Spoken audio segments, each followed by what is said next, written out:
How's it going, everyone? Welcome back to the channel. Thank you so much to Growing Something with Jeff for the shout out. Looks like we gained about 7 subscribers off of his shout out video. So again, thank you so much, Jeff.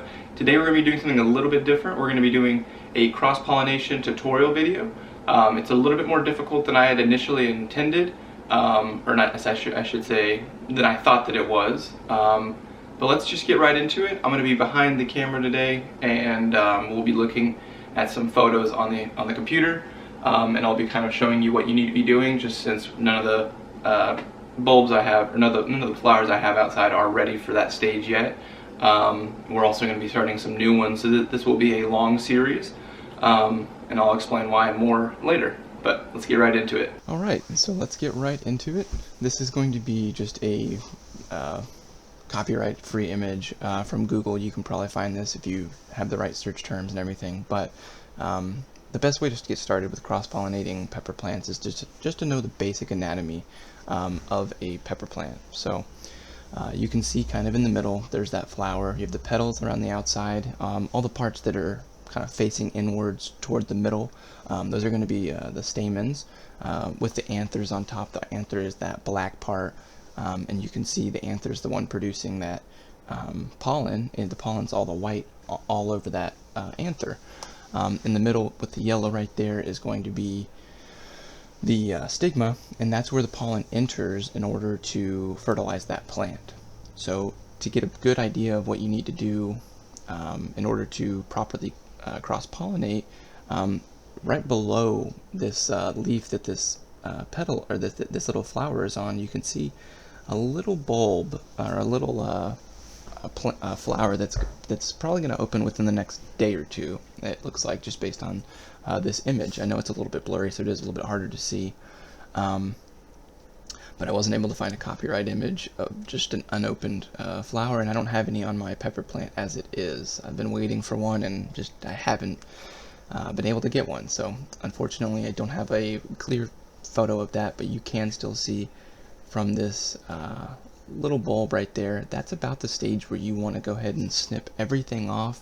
The anthers, the stamens and everything, the petals, everything but the stigma, because that stigma right there in the middle is some people call it a pollen tube. The pollen tube is actually that white part that kind of goes down into the fruit that pollinates the ovaries of the plant. And so what you're going to want to do is, when it's in that stage, that bottom left little flower, before it's opened, you're going to want to get very fine scissors or tweezers, something of that sort, and you're going to want to cut all that off except for the stigma, and then take pollen from an open flower of the a breed that you wanted. So let's just say, for instance, that this right here is a Carolina Reaper flower. What I can do is I can take a vial or a small container and a small fine-tipped paintbrush, and I can just go ahead and collect some of that pollen, and then that way, say I have a jalapeno in that current state that's in the bottom left right there. I snip everything off except for that middle part that's got the yellow right in the middle of the plant. Cut everything else off, and when I inevitably do the rest of this videos for this series, I will show you how to do all this and everything. It's just I don't have any plants at the time being that both have open flowers and little bulbs like that, little flowers unopened like that I can show you. So we'll wait till we have that, and then we can do a whole video of it. But for the time being, let's go ahead and talk about it. That way we can kind of get the information out there and know exactly what to expect and what we should be expecting, I should say. So again, you're going to want to you'll collect that pollen that's all over those anthers right there. The black part is that anther. You're going to collect all that pollen, and then once you have a unopened flower that looks like it's about to open, you're going to want to snip everything off, anthers, stamens, everything but the stigma again. And then you're going to take some of that pollen, and you're just going to brush it onto that yellow part right in the center of your screen right now.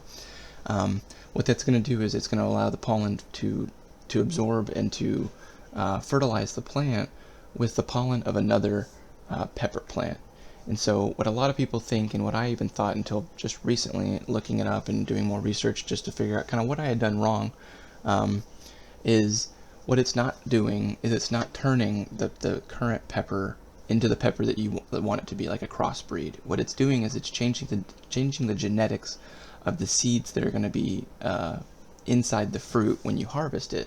And so in order to properly get that crossbreed, you're going to go ahead and take those seeds and you're going to plant them. So I know it's a little bit different than a lot of people probably think. I, for one, thought for sure that, oh, you're just going to pollinate it with a different type of plant and you're good to go kind of thing. That's just unfortunately not the case. It is a little bit longer of a life cycle in order to do everything you kind of want to do with the plant. So you're going to need two mother plants, or I guess a mother and a father plant. We'll say a reaper is a mother, and I will say jalapeno for the father. So you'll take the pollen from the jalapeno, you'll fertilize the reaper, and when that reaper has seeds, you'll plant those seeds. And ideally, if nothing's gone wrong, or if other cross-pollination hasn't taken place unknowingly, what you'll get is a crossbreed between a jalapeno and a Carolina Reaper. So again, this is going to be a longer series. This is going to be one of those things that it takes 2 to 3 tries probably, but I'll be doing within the next probably week. I'll have planted several seeds of both Carolina Reaper, jalapeno. I have several different types of habaneros I also want to try.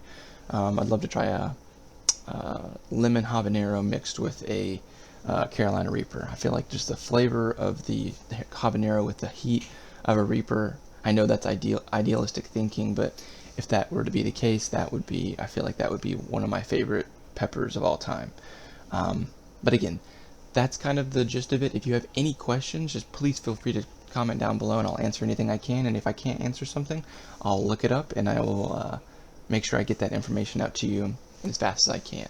So again, thank you so much for watching Growing Something with Jeff. I really want to say I appreciate the shout out. Gained about 7 subscribers, I think I said previously, but every subscriber counts, and welcome to everyone who's recently subscribed from Jeff's channel. I really appreciate you being here. Every Sunday will be my upload day. So thank you so much.